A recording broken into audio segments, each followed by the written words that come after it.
La famille, bonjour à tous, j'espère que vous allez bien et que vous avez passé une belle journée. Victoire 3-2 du Real Madrid face à Dortmund, les gars. Enfin, on commence à revivre de la purge de la saison dernière, les gars. Enfin, on commence à revoir du football de qualité qui est à son tout début. Parce qu'il y a encore une très grosse marge de progression. Le coach vient juste d'arriver. Mais on voit déjà du changement. Et je vais en arriver, je vais rentrer dans le détail. Mais moi, ce qui me fait le plus plaisir, les gars, c'est qu'on commence à voir les joueurs sur qui va s'appuyer Xabi. Et notamment, je rentre direct dans le vif du sujet, les gars, Arda Güler. Arda Güler, les gars, on disait qu'il gagne des points depuis le début de Xabi, mais là c'est bon, tu peux l'instaurer en tant que 10 pur, il va te distribuer des caviars, les gars, des caviars. Arda Güler, les gars, franchement, il lui manquait de la confiance, du temps de jeu et de l'expérience. Là, avec Xabi Alonso, il va lui en donner. Donc, je pense qu'on va avoir l'éclosion, je pense, hein, je m'avance pas, mais c'est mon ressenti. On va avoir quand même une éclosion d'Arda Güler parce qu'on le voit dans son jeu, beaucoup plus à l'aise, tous les ballons passent par lui, il gère ce timing, ce tempo, je cours, je long, il voit les départs. Arda Güler, ça va devenir très intéressant et là, je peux être que heureux quand je vois que Xabi lui donne la pleine confiance. Mais pas qu'à lui, les gars, pas qu'à lui, et je vais rentrer un peu plus dans le détail sur Fran Garcia. Fran Garcia, aujourd'hui, les gars, il nous fait un match exceptionnel. Il met son but, son premier but de la saison, parce que moi, j'ai pas de souvenir de but de Fran Garcia. Mais là où on voit que Xabi a interagi sur le côté Vinicius-Fran Garcia, c'est le jeu de Vini, les gars. Vini combine beaucoup plus et se sert beaucoup plus de l'appui de Fran Garcia. Alors que si vous regardez la saison dernière, vu qu'il avait cette liberté de manœuvre offerte par Carlo Ancelotti, il le squeezait à chaque fois. T'avais le petit Fran Meskin qui te tapait des pointes à tout jamais sur le côté. Jamais le ballon lui était donné. Et Meskin le contre-coup. Parce que quand il y a une perte de balle de Vini suite à ses dribbles, voilà, lui son but c'est de provoquer Vini. Donc il peut perdre le ballon, bien sûr. Quand il y a une perte de balle, le repli défensif pour Fran Garcia lui apporte un retard. Et voilà, malheureusement, il n'arrive pas à rattraper les attaquants adverses. Il se retrouve en retard. Parce que tout le temps, il était là à déboîter sur le côté, à blanc. Mais maintenant, tu vois que Vinicius l'utilise comme point d'appui, lui donne des solutions, lui donne des ballons en profondeur. Et c'est pas le seul. Arda Güler, pareil, lui glisse des super ballons en profondeur. Bellingham, la même chose. Sa vitesse est utilisée. Et Xabi l'a compris. C'est pour ça que je vous dis, les gars, tu sens que le coach parle parce que c'est des choses qu'on ne voyait jamais la saison dernière. Je reviens sur les petits combriers. Gonzalo Garcia, les frérots. Alors, Gonzalo Garcia, les gars, je vais pas vous mentir, hein.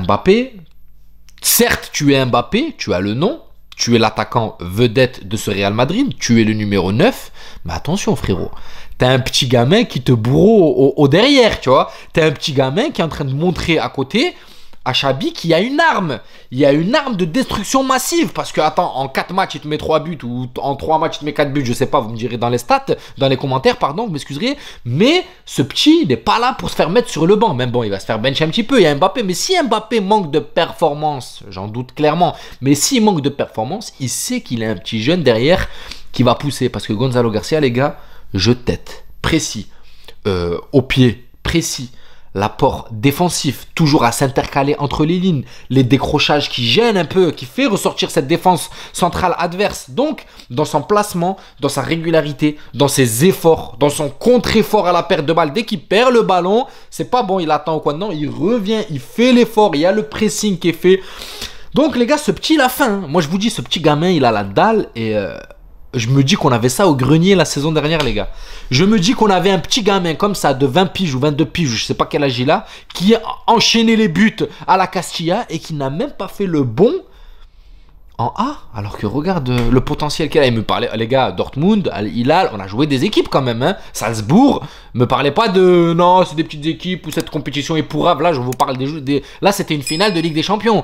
On a joué là même, on a gagné 1-0 en Ligue des Champions, en finale de Ligue des Champions. Là, clairement, c'était une finale de Ligue des Champions. Certes, Dortmund n'était pas le grand Dortmund, mais il y a le nom quand même. Et le Real, pareil, n'était pas le grand Real la saison dernière. Là, donc c'est pour ça que je vous dis, les gars, Gonzalo Garcia, il n'est pas là Il n'est pas là, les gars, pour vendre des loukoums, comme on dit. Il est là pour gratter sa place, pour montrer qu'il est présent. Et il le fait d'une très bonne manière. C'est pour ça qu'Mbappé, attention, attention, frérot, parce que oh, là, t'as de la concurrence. Tu pourras plus faire ce que tu veux. Tu dois être obligé performant. Et c'est ce que j'appelle une concurrence saine. C'est ce que je disais la saison dernière avec le Barça. Tu vois, quand t'as Lewandowski qui est mauvais, t'as Ferran Torres qui prend sa place. Et c'est une concurrence saine. Quand Ferran Torres perd d'un cran, t'as Lewandowski qui reprend sa place. Et ça tournait comme ça et ça marchait très bien. Pourquoi? Parce que c'est une concurrence saine. Il y en a un qui pousse l'autre à surpasser ses performances. Et c'est ce qu'on veut voir au Real. On veut pas voir un mec qui vient, qui s'instaure et qui soit nul, bon ou mauvais ou quoi. Ben non, je reste là. Non, il faut qu'il ait quelque chose qui le pousse vers le haut. Et franchement, les gars, soyez honnêtes. Quand vous êtes au boulot, moi quand j'ai quelqu'un au boulot qui bosse bien, ben j'ai envie de bosser mieux que lui. Et lui il a envie de bosser mieux que moi. Et on est comme ça, on se tire la bourre, mais c'est une concurrence saine. Pas de... On commence pas à se mettre des bâtons dans les roues pour que lui il tombe et que moi je peux... Non, on n'a pas de ce délire là. Mais quand je vois quelqu'un qui bosse bien, ben je m'en inspire. Et mon but c'est d'essayer de faire mieux. C'est la même au foot et je pense que c'est la même pour tous les trains de vie. Dans tout le train de vie je veux dire. Donc voilà, c'est pour ça que je suis content. Vinicius... Un jeu beaucoup plus épuré, il n'était pas dedans, dans la finition un peu moindre, mais je m'inquiète pas les gars, je vous le dis toujours, Vinicius, ne vous inquiétez pas, là c'est le temps d'adaptation au nouveau coach, il faut savoir exactement ce que lui demande le coach, parce que déjà il y a des consignes, Vinicius n'a plus cette liberté d'action, Vinicius maintenant doit combiner avec les joueurs qu'il a autour de lui, doit jouer en passe, c'est plus comme avant où on lui donne le ballon et démerde-toi, même s'ils sont 2, 3, 4, la saison dernière on lui donnait le ballon, il y avait une prise à 3 sur Vinicius et on le laissait se démerder, pas d'aide, rien du tout, alors que là maintenant, tu vois, c'est beaucoup mieux. Tchouaméni, pareil, qui nous fait un match exceptionnel, on va pas se mentir. Tchouaméni, là, depuis sa chute du Faucon Noir la saison dernière, où il a touché le fond, les gars, il est remonté, il est plus redescendu. Hein. Tchouaméni, là, il s'instaure comme joueur très important, que ce soit dans la récupération de balles, dans le jeu aérien, dans tout. Moi, je vous le dis, c'est pour ça que c'est de bon augure, les frérots, c'est de bon augure. Bon, maintenant, dans tout ça, il y a un petit hic, les gars, parce que le prochain match, vous savez qui c'est. J'ai dû manquer des joueurs, hein. J'ai Trent Alexander-Arnold qui remonte en puissance, pardon, je l'ai oublié. Petite parenthèse, Trent Alexander-Arnold, je vous ai dit, moi je l'ai taillé sur le match dernier parce que ça faisait 3-4 matchs que c'était le... Voilà, on voyait pas un Trent qui se relance. Sauf que là, moi je vois du meilleur de Trent Alexander-Arnold, je vois qu'il a une capacité d'élimination, je vois qu'il commence voilà, à se projeter, à envoyer des centres, à poser des bons ballons. Donc, ça va monter crescendo en puissance. Je pense que lui aussi a dû être impacté sur ce qui s'est passé sur Diogo Jota, paix à son âme. Sur l'accident de voiture qu'ils ont eu, lui et son frère, paix à leur âme, pardon, excusez-moi. Donc je pense que ça a dû l'impacter aussi, mais voilà, ça remonte en puissance, et puis tant mieux pour nous. Maintenant, j'ai hâte de voir. Là, franchement, Dortmund c'était un test, hein, mais Paris Saint-Germain sera le vrai test, les gars. Moi je vous le dis clairement, hein. Dortmund c'était un gros test, un gros choc, on a passé l'étape, mais contre le PSG, c'est ce que je veux voir. Maintenant, malheureusement, on a un handicap. Heusen, bon, il n'y a rien à dire, les gars. Carton rouge, il est mérité totalement. Ce petit coup de main, à mon avis, il va falloir faire gaffe. Petit coup de... Bon, après, t'as d'autres arbitres qui le mettent pas. Hein. Ce carton rouge-là, t'as d'autres arbitres qui le mettent pas parce que c'est quand même léger.